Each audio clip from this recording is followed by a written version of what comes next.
బట్టతలతో బాధపడుతున్నారా? ఆధునితనమైన పద్ధతిలో హెయిర్ ట్రాన్స్ప్లాంటేషన్ చేయబడును. Face clinic, Hyderabad. పుష్ప సినిమాలో సమంత చేసిన ఐటెం సాంగ్ మీ అందరికీ గుర్తే ఉండుంటుంది. మగాళ్ళ బుద్ధే అంత మాత్రం అంటూ ఆ సినిమాలో వచ్చిన పాటకు వచ్చిన పాపులారిటీ అంతా ఇంత కాదు.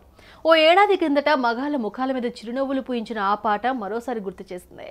ఆ రోబో చేసిన చిలిపిమని చూస్తే మగోళ్లే కాదు మగ రోబోట్లు కూడా అంతే అనిపించుకోమాడదు. ఇంతకీ ఎవరా రోబో, ఏమా కథ?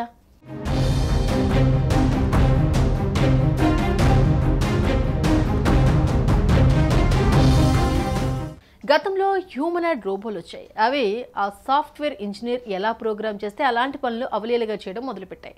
తాజాగా ఆ రోబోలకు ఆర్టిఫిషియల్ ఇంటెలిజెన్స్ కూడా తోడైంది.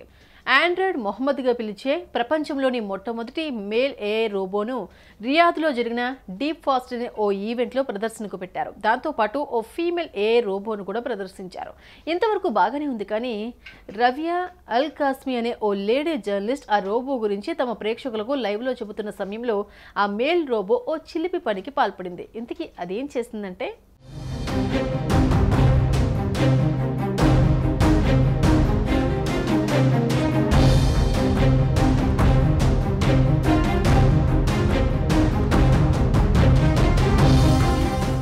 చూసారుగా ఆ మేల్ రోబో ఆ లేడీ జర్నలిస్ట్ని చూసి ఇటీవల బెంగళూరులోని ఓ షాపింగ్ మాల్లో ఓ పెద్దాయన కంటికి నదురుగా కనిపించిన అమ్మాయిల్ని ఎలా టచ్ చేస్తూ రాక్షసానందం అనుభవించాడో ఆ తరహాలో టచ్ చేయడం అక్కడ ఓ సెల్ ఫోన్లో రికార్డ్ అయింది. అఫ్ కోర్స్ రోబో తనను టచ్ చేయడం చూసి ఆ లేడీ జర్నలిస్ట్ కూడా ఉలిక్కి పడిపోయింది.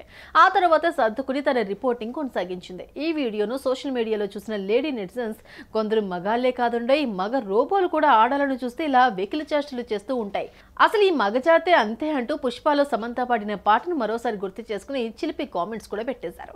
మరికొందరైతే ఆ మేల్ రోబోను తీసేయండి అక్కడి నుంచి అంటూ కూడా డిమాండ్ చేశారు. మొత్తానికి @తన్సు ఎగిరనే ఎక్స్ అకౌంట్లో పోస్ట్ అయిన ఈ వీడియో పుష్ప పాటలో చెప్పినట్లుగానే మగోళ్లే కాదు మగ రోబోలు కూడా అంతే అనిపించింది అంటూ మరికొందరు చమత్కరించారు.